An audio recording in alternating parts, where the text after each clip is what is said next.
Nilinaw ho ng Malacanang na sapat ang pondo para sa recovery efforts sa harap po ng iniwang epekto ng Bagyong Odette sa kabila ng naunang depleted fund remark ni Pangulong Rodrigo Duterte.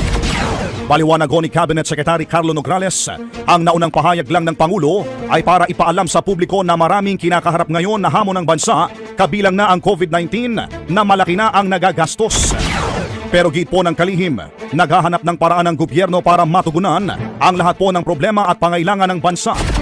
Sa gitna nito, nanawagan po si Nograles sa bawat isa na magtulungan at hindi lang iasa ang lahat sa gobyerno. Inilatag po ng Department of Budget and Management kung saan kukunin ni Pangulong Rodrigo Duterte ang ipinangakong 10 bilyong piso para sa mga lugar na labis sa tinamaan ng Bagyong Odette. Ayon kay DBM Officer in Charge Tina Rose Maricanda, ang 2 billion pesos ay available na sa ilalim ng NDRRMF na mahabang pangalan ng Calamity Fund.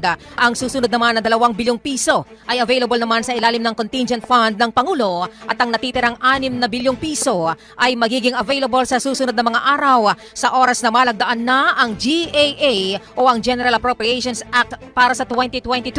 Matatandaan na nangako si Pangulong Duterte na lilikom ng karagdagang pondo para sa rehabilitation at recovery efforts para sa mga lugar na labis na naapektuhan ng bagyo, bagamat inihayag nito ang pangamba ng umano'y depleted public funds dahil sa parehong kinakaharap ng bansa na aftermath ng Bagyong Odette. Pumapalo na ho sa mahigit 36 million pesos ang naipamamahagi ng Department of Social Welfare and Development bilang tulong sa mga komunidad na tinamaan ho ng Bagyong Odette. Ayon ho kay DSWD spokesperson Irene Dumlao, kalahati po ng naturang halaga ay nanggaling sa augmentation support ng DSWD. Kaugnay nito, naibigay na ho ang family food packs at non-food items sa Mimaropa, Western, Central at Eastern Visayas, Zamboanga, Northern Mindanao, Soxamagen at Sakaraga. Sinabi rin ho ng ahensya na minomonitor nila ang mga report sa mga lugar na hindi pa nakakatanggap. Narito ang video kung paano sirain ng dating Pangulong Corazon Aquino si dating Ferdinand Marcos sa isang live interview sa telebisyon bago pa ang 1986 election na kung saan buong mundo ang saksi na tila nagpamulat sa ating mga kamalayan kung sino nga ba ang tunay na traidor sa inang bayan. Panoorin natin hanggang sa dulo. Maraming salamat. I just want to remind Mr. Marcos that it was he who called for snap elections. And once the people decided to participate, he better watch out if he threatens to frustrate their will again. I'm afraid he will have an angry people on his hands. Mrs. Aquino, you keep making what sometimes sound like veiled threats and sometimes not so veiled. What do you mean he'd better watch out? Well, all along, I have asked the people, not to engage in any violence. And so far, they have listened to me. And if you may recall, just after my husband was assassinated, I did go on radio in our country. And I asked the people, to observe peaceful means and not to resort to violence. And they did obey me. But this time, they have a greater stake in this. It's not just Cory Aquino, but the future of our children and our children's children. So if they think that they have been cheated out of an election, I'm afraid they might not listen to me anymore if I still insist on going about this peacefully. Well, let me put it to you this way. You are running for president of the Philippines. You are putting yourself forward as the leader of your nation. And now, if I understand what you're telling me correctly, you're saying if the election doesn't go the right way, you may not be able to control even your own followers. That doesn't speak very well for your ability to be able to run the country. Well, Ted, the people who are with me now are so convinced that I will win. And if Marcos resorts to terrorism or to gross cheating, then the people who have supported me may finally think that the electoral process is just not advisable anymore. Are you raising the specter, the possibility of something approaching even civil war? No, not civil war, as long as I can manage it. In fact, I have said that if Mr. Marcos cheats me out of this election, then I will call for daily demonstrations. However, if these daily demonstrations will still not get us the desired results, then I am afraid that the people might not listen to me anymore. Mr. President, I don't remember any election in recent Filipino history, in fact, even in not-so-recent Filipino history, where the loser did not claim that there were technical and other reasons of foul. So, There has never- and perhaps you remember one, but I don't. I think you're right. Filipinos are not known to be good losers. They're always sour grapes losers, and they never concede. But in this particular matter, Ted, I am so certain of victory that these declarations of my opponent that there will be a civil war in this country indicate how desperate they are. I certainly am concerned about your attitude that you feel that there would be cheating if I win, and there would be no cheating if she wins. No, I think it's the other way around. I realize it is a hypothetical question, but in every election, someone has to win, someone has to lose, and I wonder if you would address the hypothetical question, though. If you lose, will you stand down? I have never thought of it, but certainly if there is no question which nullifies the results of the election, as I said, I will perform my duty as president in accordance with law. Your claims and the claims of your supporters that you are so highly decorated are fabricated claims. I don't That think- in point of I don't think that that is the story. It's a story about my guerrilla group. It's not about the medals. Even here, when the case of libel was filed, the publisher here did not question those medals. It's only you, Americans, who question it. I am not going to degrade myself by talking about those medals. If the American government wants them back, they can have them back. It's a good thing that we did not burn them. It's a good thing that we did not burn them at the end of the war when you refused to give us our back salaries and refused to recognize all of us, and we were not entitled to education benefits, we were not entitled to medical benefits. But I was one of those who stopped our people from turning communist, especially the veterans, because we did not fight for communism, we fought for freedom. Now I wonder whether we also fought for the Americans and the American flag, to which we had sworn when MacArthur inducted us into the USAFE. I have no regrets, however, about having fought in Bataan. I have no regrets about fighting beside American soldiers. I have no regrets about fighting under American officers. And probably if our country were ever to be attacked again, I would do the same thing. But I would certainly raise some questions about the conduct of the American government in relation to the veterans of the last war. I am certainly very disappointed. Mr. President, the question is not raised about the courage of Filipinos who fought against the Japanese during the Second World War. But the question, as you know, and you know this is not something I'm making up, you have seen those newspaper articles yourself and you have seen some of the documents, suggests that the guerrilla group that you claim to have led, in fact, either did not exist at all or was just a tiny group that played no major role. Then why is it recognized by the intelligence officer of General MacArthur in a paper which is certified too by the head of the archives of the United States? Now look, I don't want to talk about this anymore. If you do, I'm going to walk out. You've had some rather disparaging remarks to make about Mrs. Aquino, not the least of them being that, in effect, she has experience as a housewife, but little else. Do you think she has gained in stature over the last few weeks? And do you think it is possible that if she is elected, that she could serve effectively as President of the Philippines? I still believe that you need somebody who has been experienced to run our government in this time of crisis. I have nothing against her. But certainly when, say, your son is sick and he needs an operation or he needs the expertise of a good doctor, you don't pick just anybody who has honesty and sincerity in order to cure your son.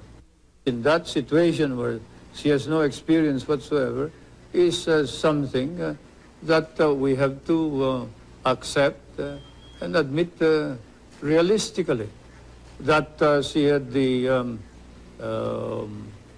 the nerve to run without any experience whatsoever, as she admitted, and it's not me who has said that she is inexperienced, it is her who said, what do I know about running a government? And as an ordinary citizen, I would cry out immediately against anybody who says that being given the presidency. But as President of the Republic, I think it's my duty to call attention to this danger. I know that you made a great deal, and it is an excellent rhetorical device of saying, yes, you are inexperienced. You are inexperienced in corruption. You are inexperienced in crime. You are inexperienced in dictatorship. But let's be candid about it. You are also inexperienced in leadership. Now, there is a difference even between running a campaign as the widow of a martyred and beloved leader and running a country that is, as you yourself have pointed out, in a great deal of trouble. To those who are neutral about you, what do you say about your lack of experience? Well, more than experience, I think it is credibility that counts.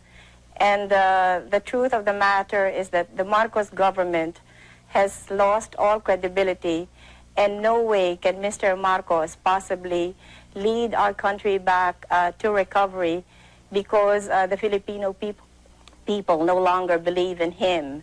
I realize that I am inexperienced, but as Mr. Marcos himself confessed, it took him 6 months to learn how to be president.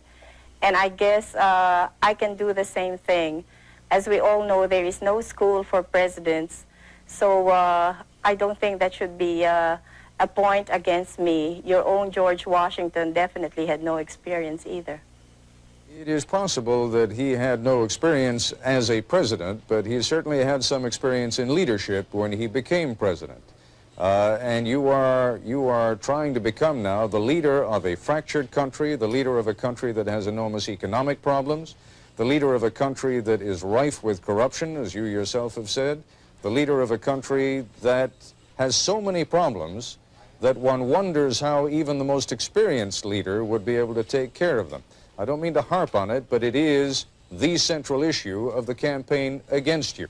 And what I would like you to focus on for a moment is not you simply as an alternative to President Marcos, but you on your own merits.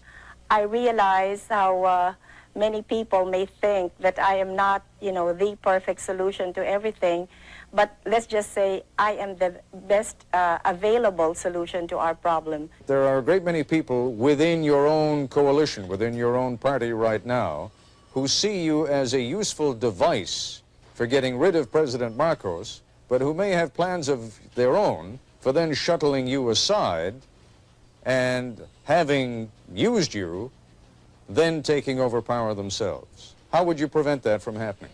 Nobody can use me, and I showed this very clearly when I insisted that I would be the presidential candidate. I mean, if people wanted me to defeat Marcos, they would have to do it my way.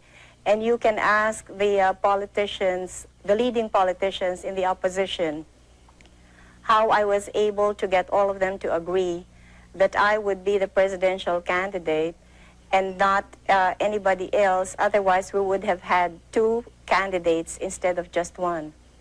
Again, Mrs. Aquino, the point I'm making is that I can see why they would be willing to stand aside for the immediate goal of getting President Marcos out of the way. But now we're talking about real power. Now we're talking about the power of governing and leading the Republic of the Philippines. And my question is, are you confident that you can continue to rule even when some of these people are going to be trying to take power away from you?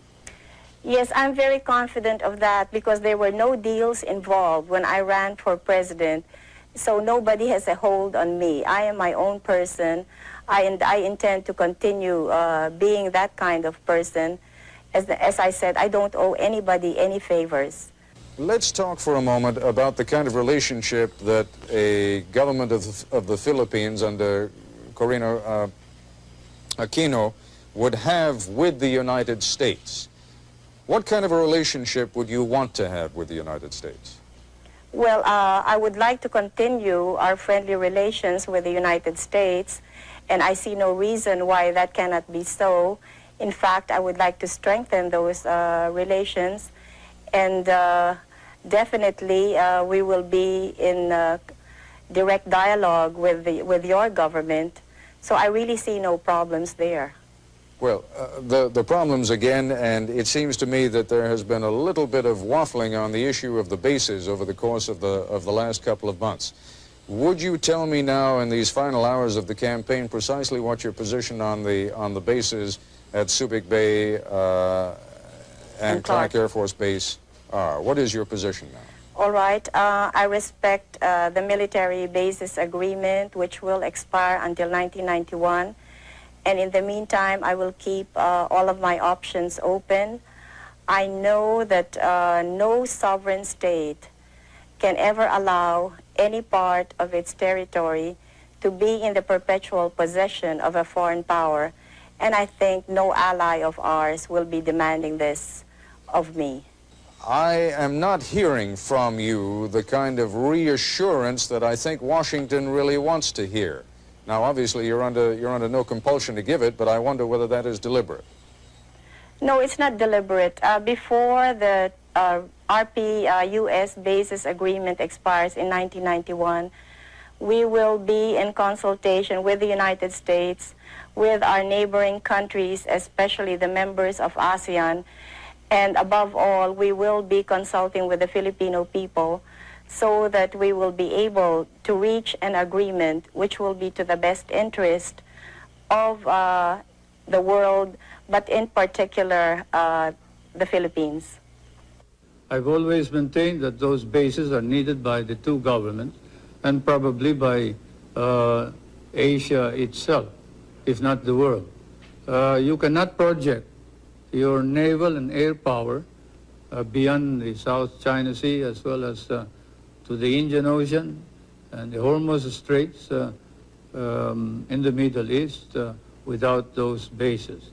And we also recognize that Asian countries may be in danger if the balance of military power were not maintained between the two superpowers. And therefore, the ultimate noble purpose of all of this is to maintain that military balance in order that we can avoid war in Asia.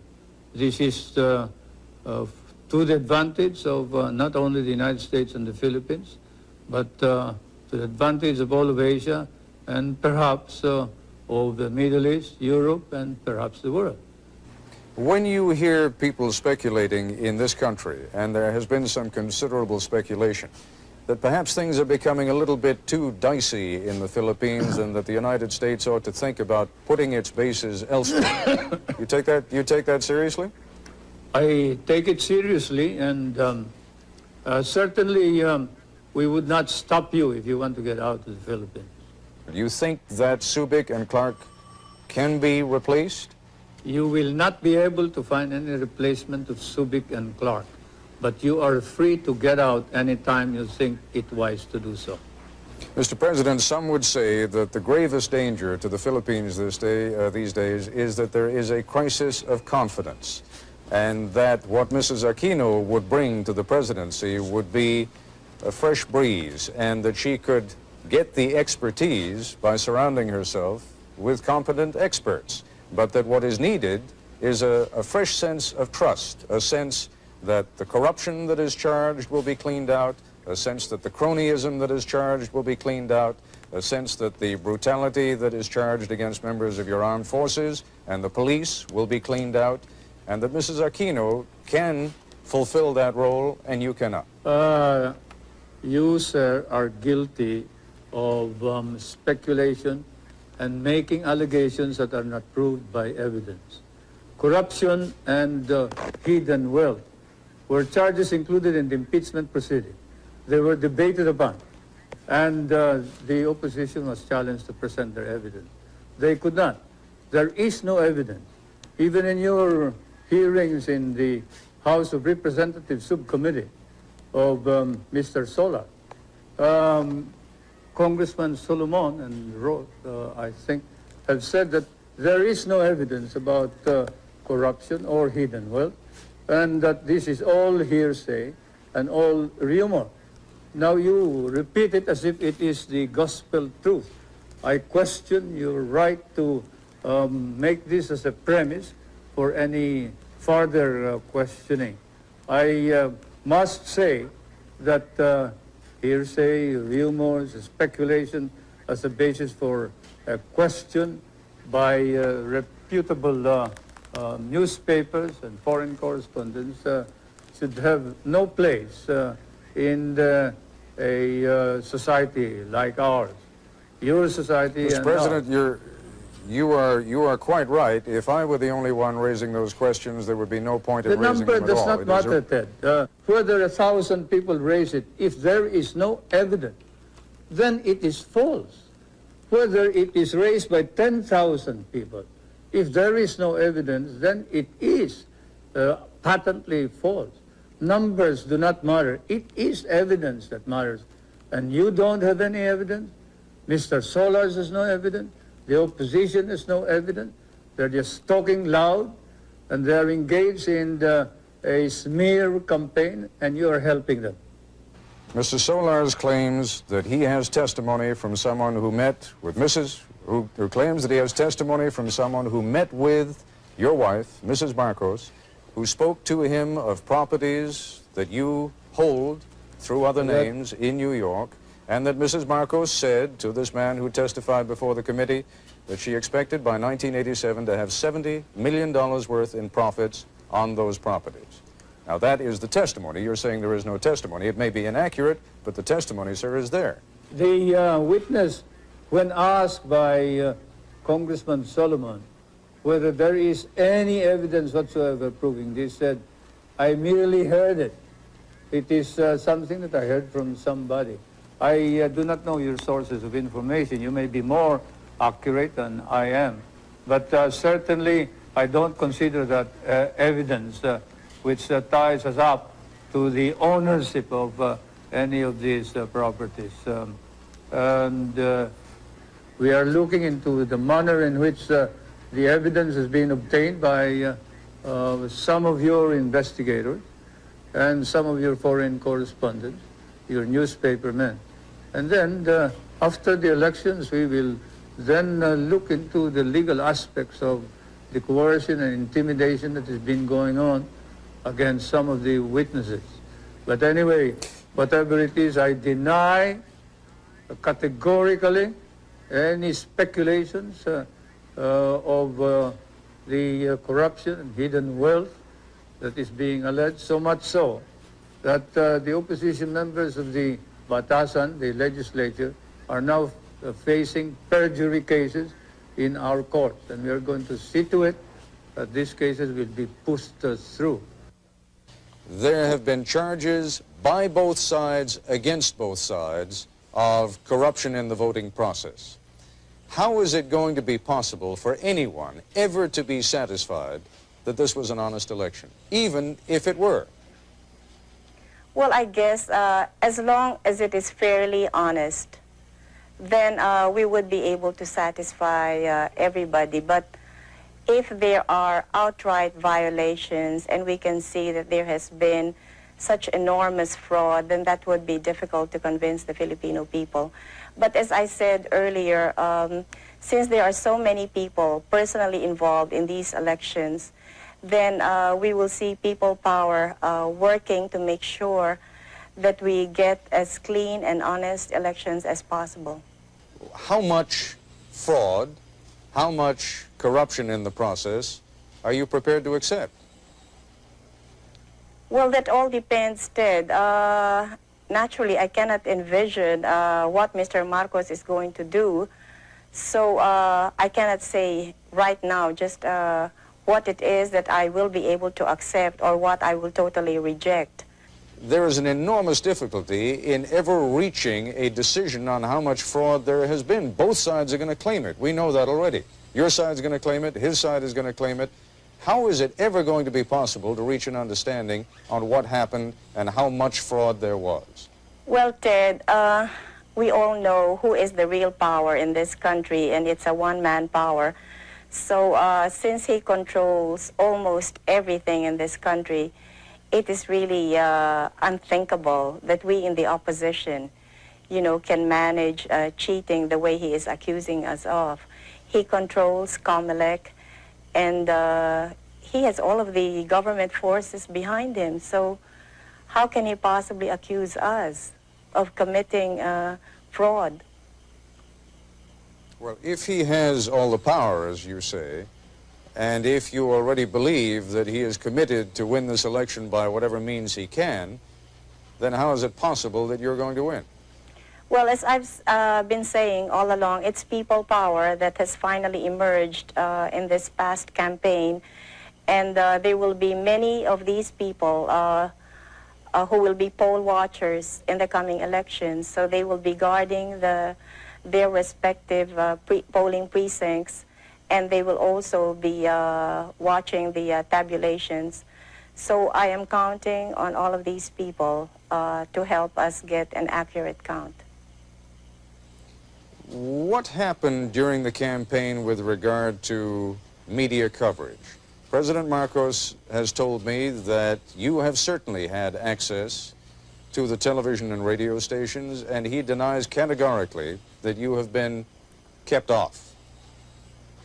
Well, take for example the question of rallies, and ours last night, I don't know if you were given a minute or two, but normally all of President Marcos's speeches are covered in full.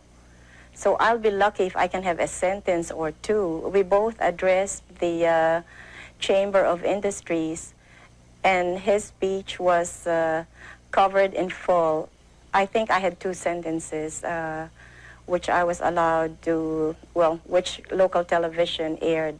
Maybe I can refer back to my husband's own funeral, where the Filipino people saw nothing of my husband's funeral, but which was viewed throughout the world. So things haven't changed much since that time. And I'm really lucky if I can get my face on television. What they are doing to me now is that they use some of my video shots and they impose it on their commercials, and then they have somebody pretending to be me and, talking as if it were Cory Aquino. And there's nothing I can do about it because all of media is, all of television is under the control of